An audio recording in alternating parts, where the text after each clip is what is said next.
Good evening and welcome to our show. It's good to Thank have you. everyone here today. I still miss my wife, but kids get in the way of that. But I'm glad to have you two with me today. And we were going to have a guest today, but the last minute, some issues came up, so I had to back out. But I've enjoyed, we enjoyed the guest last week, and I'm looking forward to have more on the show. It really makes for interesting shows when you have guests. Well, I already like our guest that we were supposed to have this afternoon. I was looking forward to it. I just learned a little bit about him, and uh, it sounds like somebody that's on the team, already. And so, Well, he has been on the show with Dr. Jones. His name's Steve Essery, and hopefully he'll join us at a later time. I didn't realize he'd been on. He's been on Dr. Jones's show. I may have seen him then. I would probably recognize him if I saw him. But anyway, it's one thing I'm enjoying as much as anything else is meeting new people, like you were saying about last week, that seem to be in full support of what we're doing. And it's not like we're trying to wave our own flag or promote our agenda, but just the direction we're going is so wonderful. We want people to go there with us. And it's obvious that we don't all share the same viewpoints, and our guests that come on a lot of the times have a totally different theology than we do. But we have I think he's still called our resident atheist that believes there is no God, that has a show on this network. And to be in support of what's going on here doesn't mean that everyone agrees and has the same philosophy. It just means that we're all going in the same direction, and that is having a conversation, a meaningful, respectful conversation about our theologies, our philosophies, what Christianity brings to the world today, what it's brought in the past, where is it headed, is it harmful? Just open everything up for discussion and get many different viewpoints. So I'm really enjoying that aspect, and I was looking forward to having Steve on today, but like I said, hopefully he'll join us at a later date. Look forward to that. And the journey that all of us seem to be on is just searching and seeking for what's truthful, being honest and understanding what this life is about and what it holds for us, and just the truth of the matter. We have experienced a lot of religious upbringing that is not so truthful. Right. So as we continue on our journey of finding out what is truth, it's liberating, and we want as many people as possible to be involved in this conversation, this journey with us, because we like I said, it's so liberating, and it's such a wonderful journey to be on that we just want everybody involved. Yeah. Well, I think, it's a real, to put it mildly, a black eye to church to have to make this kind of statement, and that is that this is a format where people can get involved, can be completely honest, and state their position and not be condemned. I mean, the question should be, why shouldn't we have been able to do that all along? What has been the problem? And I think what we're discovering is that we can deal with the problem. We can realize that, hey, what we really have here is actually love. And with that, you can sit at the table with anyone. You can listen to viewpoints without getting upset. I mean, even if someone is totally wrong, does that mean that I'm totally right? And the answer is absolutely not. We're all learning. We've all got things to learn. And the sooner we realize that we don't know it all, and we may not know near as much as we do, and begin to ask questions, or think we do. And begin to ask questions and listen to others. I think pride gets in the way of a lot of it. Nobody likes to be wrong. As a matter of I fact, do anymore. I like to discover I'm wrong, so I can when you approach corrected. certain situations that people hold dear and it's proven wrong to them, it's tough to get over. I've experienced that, and I've experienced times where I just don't want to admit it. No, that can't be wrong. It can't be wrong. Been there. Sure. Dr. Jones talked about something this morning that if most Christians today watched his show, they would be extremely offended because he talked a little bit about Easter. And this is secondhand information to me. I was with the kids this morning, so I missed the show, but I'd like for you to talk just a little bit about it. Well, first of all, I'd like to say we did have you can call it a program or whatever. We had a gathering here at our studio today of families and children, and we had the Easter Bunny here. We took pictures. We had the egg hunts and all those things. And to me, I don't see a problem in the world with any of that. It was a blast. We had so much fun with the kids. Definitely better than a sunrise service. Exactly. And other than what Dr. Jones spoke about on the resurrection, I don't think it was mentioned other than that. No. We didn't have this big service praising the resurrection or the death and resurrection of Jesus and focusing on all of that. It was really just about letting the kids have an egg hunt and feeding them hot dogs and letting them find candy. And for me, that's all Easter represents at this point in time, is just a time to gather and have a good time and focus on mainly kids, but gathering adults together and just having a good time. But yeah. I'll let you talk a little bit about what Dr. Jones said this morning. I'm kind of interested to hear. Well, just a couple of major points, and probably your mom would be able to say a whole lot more about it than me. No, go ahead. 'Cause I know she didn't sleep through it all. I'm just messing with you. She doesn't. I've heard something about awakening, so I woke up. Yeah, there you go. There you go. That was one of the points, actually. The fact that the emphasis of the resurrection, and of course, let's bring out the fact that Jesus referred to himself as the resurrection before he was resurrected. So, how important is that?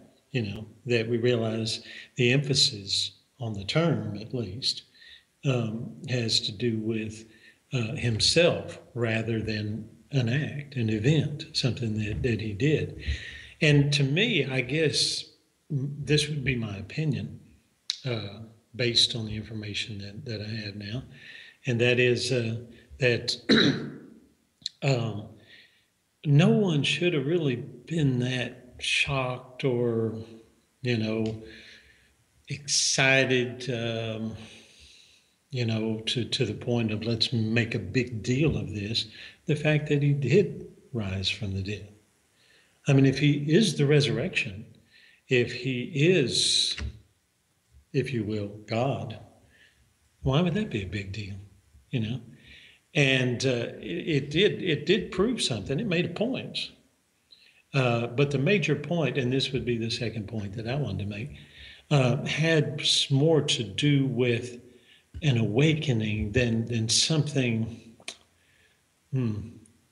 What term should we put on it?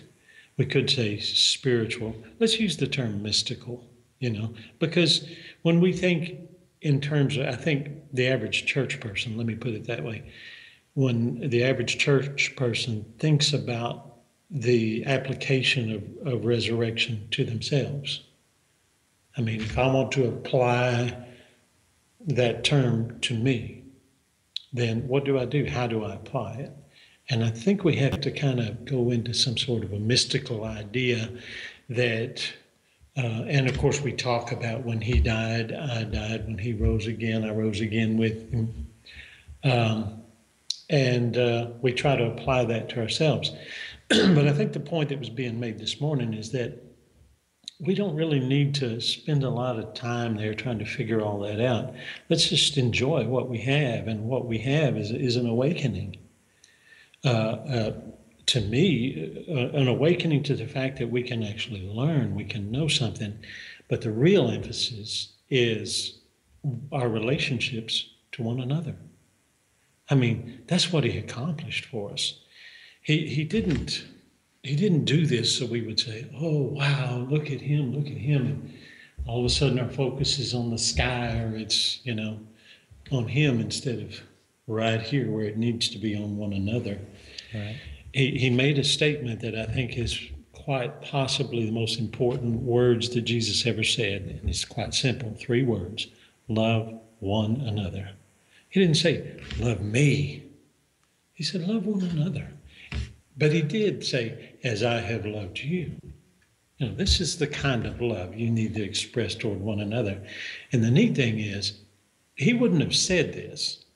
He wouldn't have given this command, if you will, without us having the ability to fulfill it. He wouldn't say, do this, even though you can't.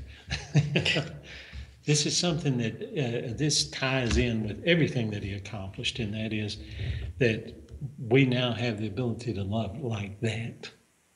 And to me, that's been the least emphasized thing in all of Christianity, and it should be at the top. I mean, that's what it's all about. And so I guess I got all that out of this morning's teaching. I don't know. I think it goes further than that. I think it's a series. It's a growth. Well, speaking of unrelated topics, no, I'm kidding. I've never really studied Easter that much, but I have always wondered, and maybe our viewers, if they want to get involved in this conversation, where did the Easter bunny come from? And where did he end up laying chocolate eggs? And I have a clue about that, unless you want to address it. Go ahead. Okay, because I don't want to hog the microphone here. But from what I understand, Easter, it was a goddess of fertility or something along that line, and the bunny has much to do with being fertile, from what I understand, that they reproduce rather rapidly, and so it's a good representative of fertility, which doesn't have much to do with supposedly the fact that this is the day that Jesus arose and we need to celebrate it for that reason. But the title attributed to this particular day of the year, I think, does have something to do with that. So I guess we could call it today anyway, a Christian holiday is named after a goddess. Well, it's kind of named after a pagan holiday. And she was, I think her name was Esther, wasn't it? Esther or something Yeah. like that, yeah. But, that's not uncommon. And the neat thing is, being as Our Bible's full of mythology. Why would you think that It's just funny that it's one of the biggest holidays of the year. Yeah. One of, not the biggest, but one of, and it's based on paganism. It's stolen from. You would think somebody would notice and maybe get upset, and I guess some did. We kind of got caught up in that for a while. We wouldn't have anything to do with that aspect of it because that was all pagan. And the tables have kind of turned for us. We like. I had a blast today watching the kids hunt Estar eggs. Eggs representative of this goddess or whatever. It don't have anything to do with her either. No, it don't. But It's just having a good time. there was one little guy named Noah, and it was funny because when it started raining, they just got through hunting the eggs and gathered on the porch, and then it started raining. And people were trying to get to their vehicles and things. And I said, boy, this is a good time to have someone present with the name Noah. But this little guy he became special to me because he hadn't been here before for the hunt, I don't think. And he didn't know what to do. And when all the kids his age, I don't know, he must have been about 3 years old, went out with their baskets, he was just standing on the porch, just kind of playing with his basket. And the other kids were getting all the eggs. And I said, hey, go get you some eggs. And he just kind of looked at me. So I took his hand and took him to the eggs and showed him what to do. And he got excited and he started getting some. But, that's such a far cry from where I was back when we thought that was so pagan and that God would be frowning on us if we'd do this. But instead, here I am helping a little guy have a good time. And I can see it on these children when you just give them a little attention and you just show them that they're important. He would have been left out if somebody hadn't noticed. But he's important. That little guy is important. And how he grows up and, how his life goes is very important. And if I can be just a little bit instrumental in helping him go a good direction, that's what I want to do. Know he's loved. Know somebody cares about him and that, he's important. Yeah. It's sad to me because I noticed today, too, that he wasn't the only one I noticed, but some of the kids just did have a blank look on their face. And I don't mean like they were stupid. It was just kind of blank as in what's going on. And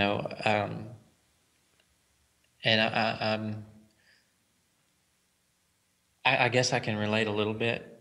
I don't really remember my really young years that well, but I can remember just not having things answered for me, not having explanations of things, just kind of being told how things were supposed to go. Mm-hmm. And so I recognize that look and kind of identify with it a little bit. I don't bring this up to put you guys on if you don't think that, because you're far different from that now. But I've noticed in my kids that, well, especially my oldest son, Micah, he is the most inquisitive, detailed kid that I know.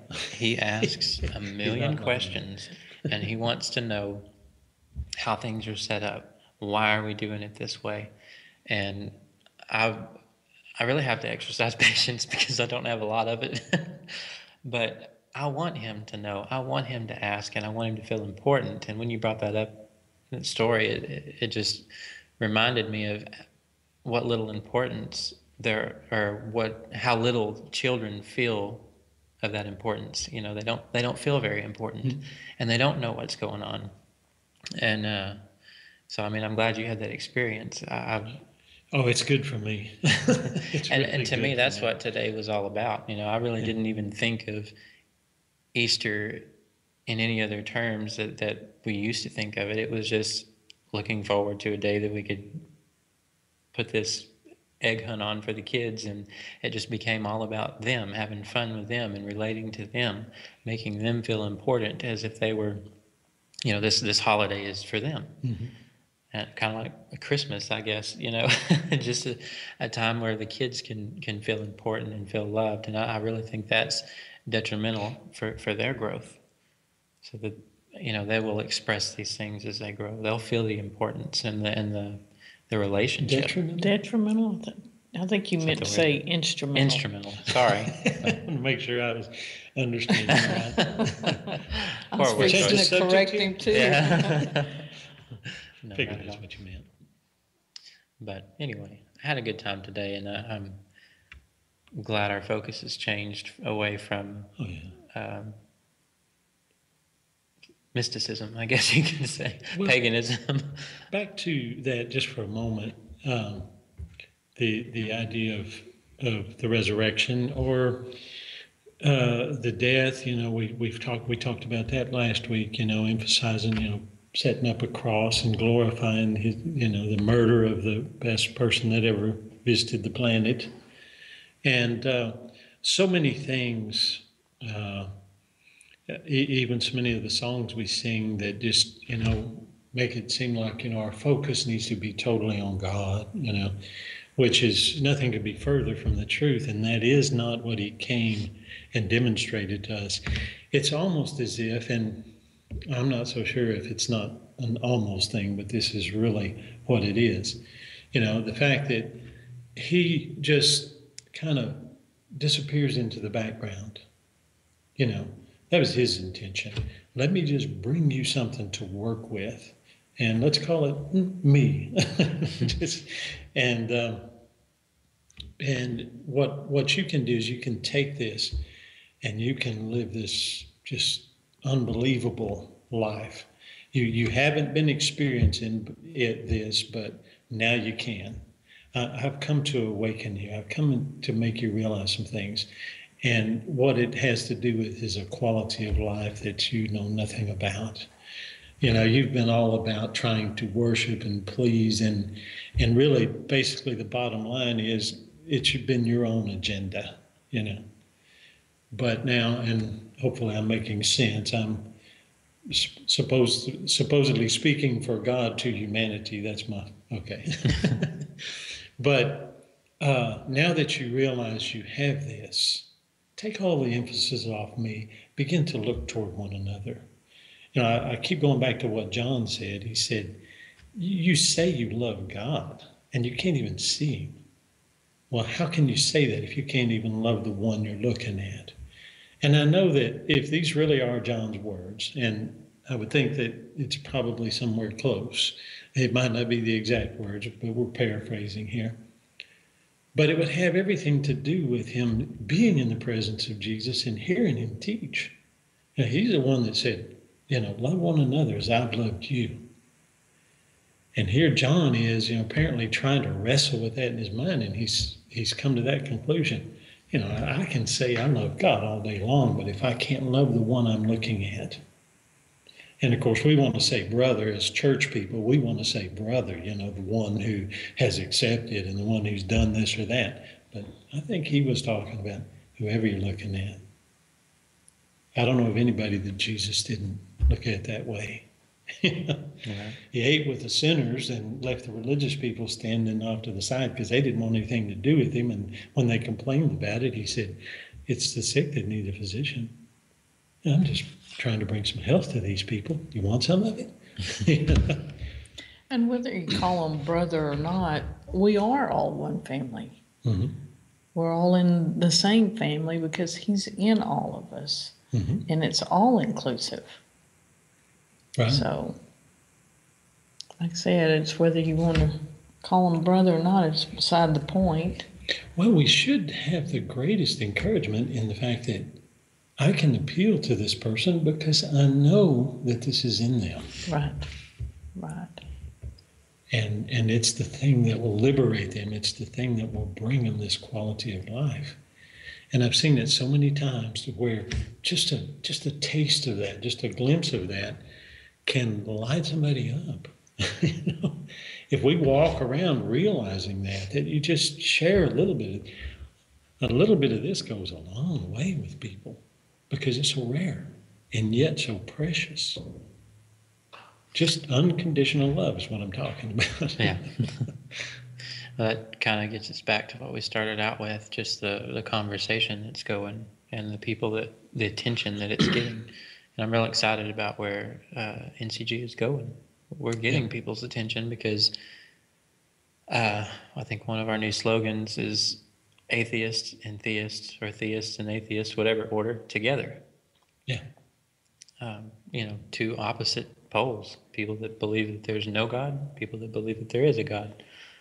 Whether there is or isn't is kind of beside the point at this moment. It's about coming together and deciding that, talking about it. You know, the pros and cons, the ins and outs of it. Well, too, it's recognizing the humanity, the love, the relationship that we can all enjoy with one another. You know, if I'm being kind to someone and reaching out to them, they can respond back. Mm-hmm. You know, it's the character of love that we share with one another, and it's with everybody. Yeah. Right, absolutely. One of the things while we're on this subject, I want to go back to last week, since we're going to have to wait another week for another guest, I suppose, a special guest.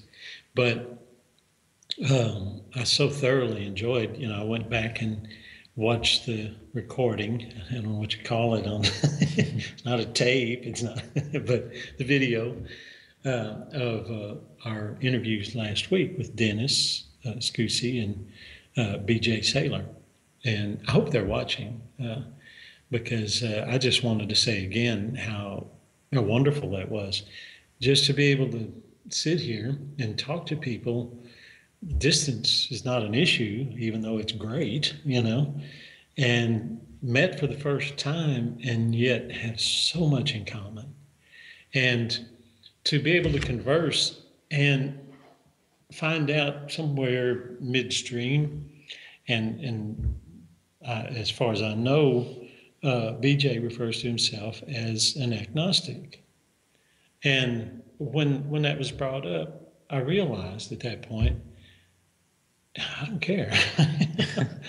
I don't care if it's agnostic, Muslim, atheist, theist, that's not even an issue because we're having such wonderful fellowship here. What difference does it make? And, eventually, I can't see us going anywhere except closer together.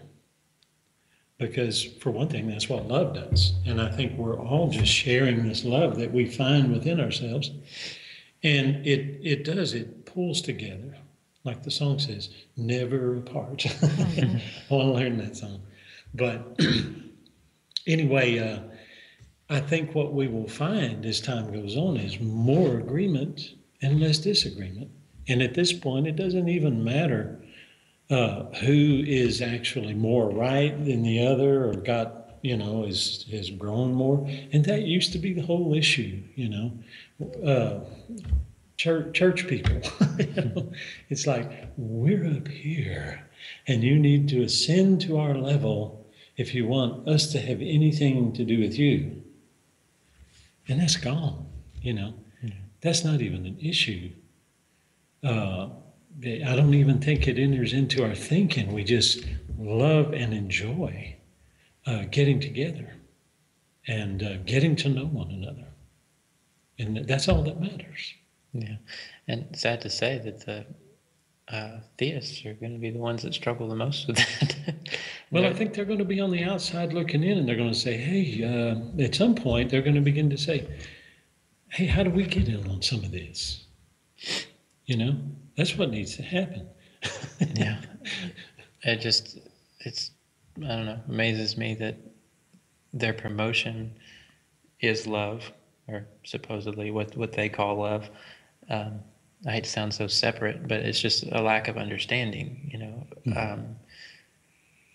We experience more love and relationship from those that aren't theists. Mm-hmm. It's a struggle, from what I understand, to even get them to appear on the show. That's why we end up with so many atheists on here, because they're willing. They want to come to the table and discuss and have their say.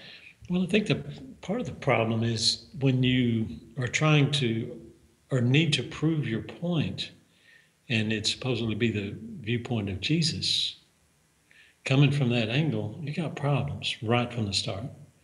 Because, after all, even in our Bibles, you find the words of Jesus, and he said, love your enemies. He said, I'm not telling you just love the ones you know and that love you. He said, what's the big deal about that? But I say to you, love your enemies.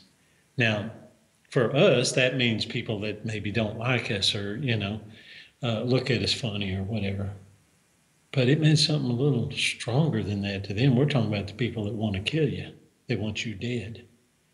And the nerve of him. Why did they crucify him? They didn't like that kind of stuff. Don't go telling me that sort of thing. So it shouldn't be any wonder that we struggle with it. But the thing is, we need to get past it. Definitely. Well, Mom, I feel like we're leaving you out of the conversation.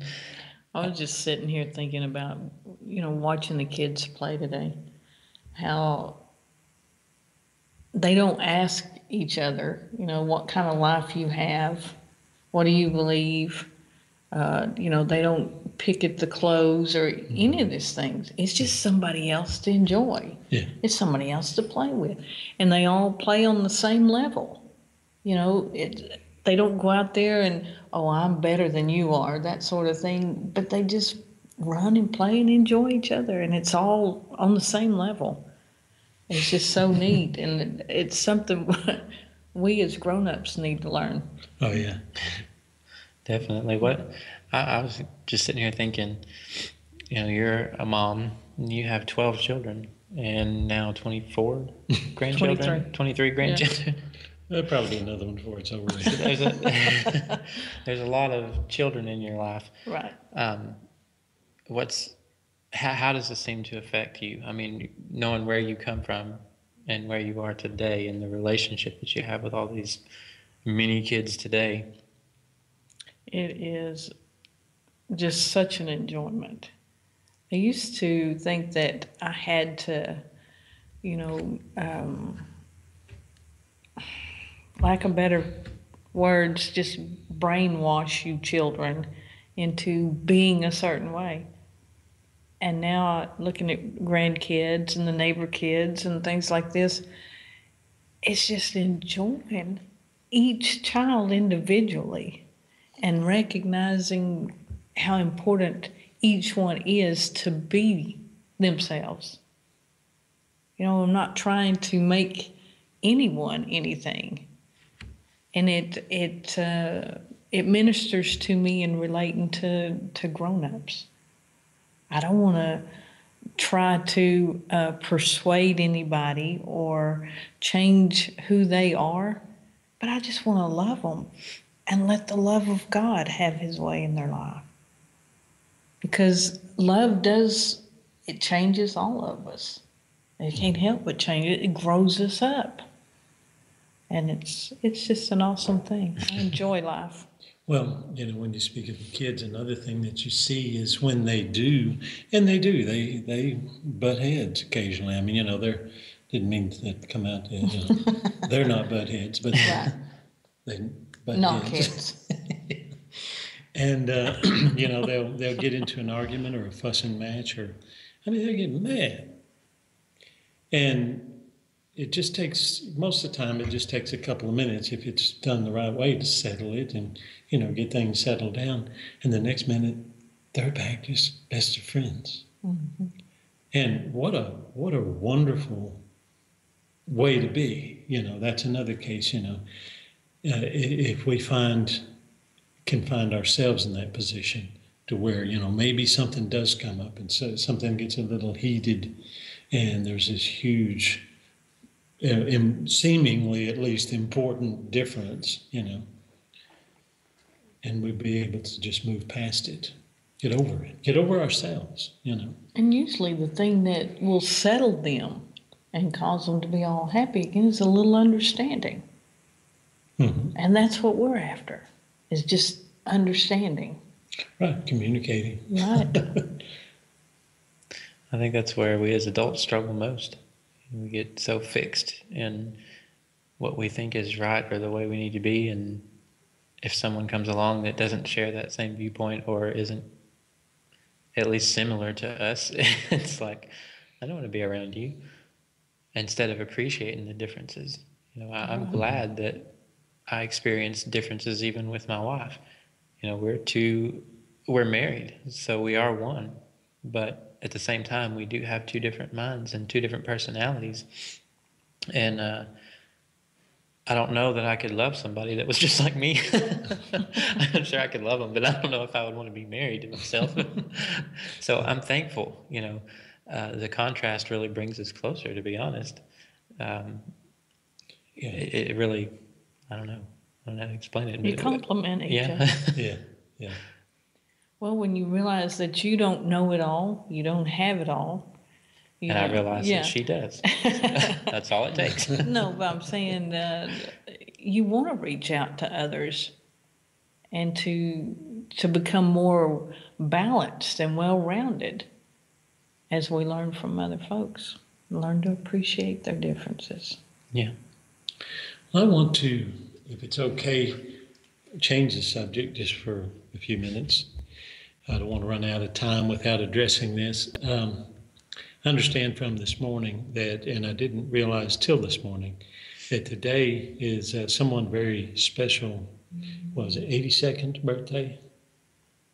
Someone who left us, it's been, I don't know how long that's been. A few months ago. Yeah. But we're talking about Dr. Jones, his dad, Sidney Jones. And, we watched that video this morning, and for anyone who was watching, it was wonderful to hear the things he was saying, but to have known him for, gosh, going on 30 years, it seems unreal, but I don't remember the first time I met Brother Sidney, but it's been a long time ago. And I got to know him well, got to spend quality time with him, and always looked forward to it, always enjoyed it. And we went a lot of this journey together. We were separated by miles for a lot of the time, but a great deal of the time we were close, and so we got to spend time together fairly often.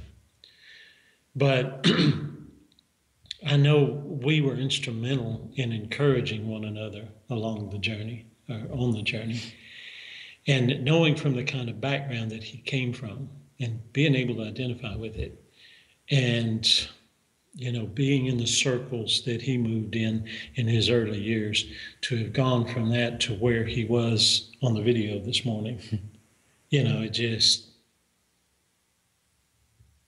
choked me up, Yeah. I mean, so beautiful.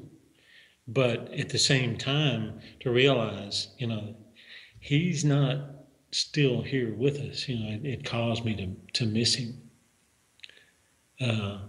But once again, it's so wonderful to know that this is just a temporary thing. And I want to say to the ones in Pensacola that this will have the most meaning to we share this together, this relationship, that we have, this closeness. And, I can say with so many others, look forward to the time where we get to get back together and just keep on going. One little story that popped in my head, it was just funny, regarding Brother Sidney. I had gone there to Florida to visit, and I had a little Chihuahua, and it was just a puppy at the time. I mean, just a tiny puppy. It was like this big. And he thought it was the cutest dog. And this is one of the things I appreciated most about him, is that, if he had a thought, he would say it. He didn't hold back, And anyway, I was looking at this dog. He said, that is just the cutest little dog I've ever seen. Can I have that dog? And I looked at him and I thought he was joking. I was like, sure. And he goes, well, I appreciate that. I said, it's like, are you serious? He's like, yeah, I'd love to have that dog. I said, well, I kind of want to take it home with me. But he said, well, if you ever change your mind, you know who to give it to. I said, yes, sir, I do. I don't know why that story just stood out in my mind, but I've never had anybody just ask me for my dog. Wow. But well, one thing that he always, and whether it was intentional or it was just a part of his character, but when he always made me feel important, he was always glad to see me, and it was like if you ever had someone just roll out the red carpet for you. That's just the way he was, and I think he was that way to most people. He didn't know a stranger, and he always just wanted to fellowship and to like I said, maybe it's just me, but I don't think so. But just wanted to get on the important issues and just get into that sweet fellowship. And I never got tired of it. Yeah. So, it's a special memory. Just wanted to share some of these thoughts. We could go on and on, I know. Well, I can say this too. I wish we all had a little bit more of that type of attitude. Just that those things were so important to him. He never let go of that, just getting to know who God was. Like you said, he was the first one to want to bring that up and just get into the meat of it and talk serious talk, and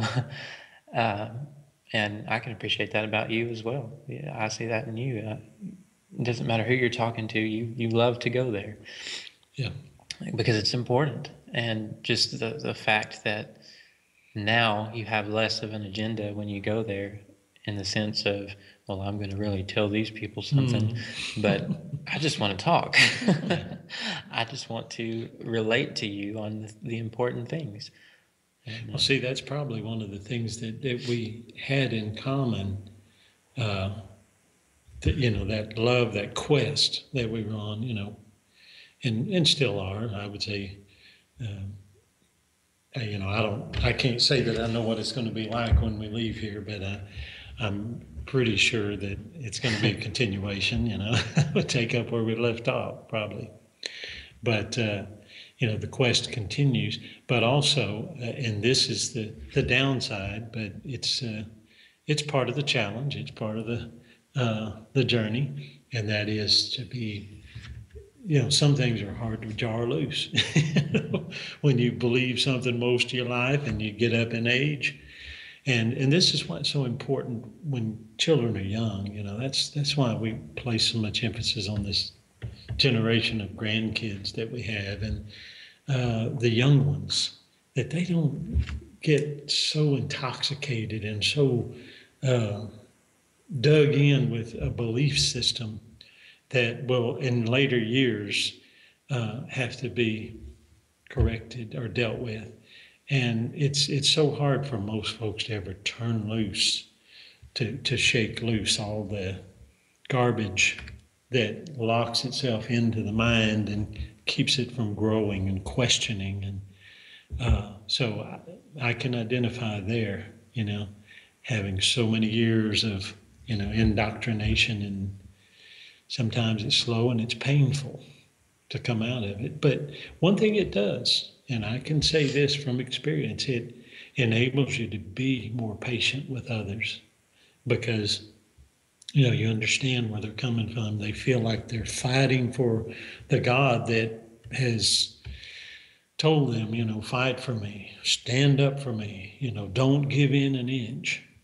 And so they put these barriers up, and close their ears and say, don't say anything that might change me or challenge me, It's the challenge that we have with ourselves and with one another. Yeah. Well, we're about out of time, Mom. You got anything you want to say in closing or add to? Just add to what he's saying. Most feel like that this indoctrination is their faith, and it's not supposed to be shaken, because then they become faithless and unstable, and they'll falter. And fall from grace. All that stuff needs to be shaken. Yeah. And everything that's not honest and truthful and logic in our lives needs to be shaken down. Mm-hmm. I agree. Yeah. So I'm very thankful for the conversations that we have that challenges us to think. Yeah. Well, we appreciate all our viewers joining us today. Appreciate you guys being here with me today, and stay tuned for our further shows. They're going to be good. So, and join us here next week about 5 o'clock. Sounds good.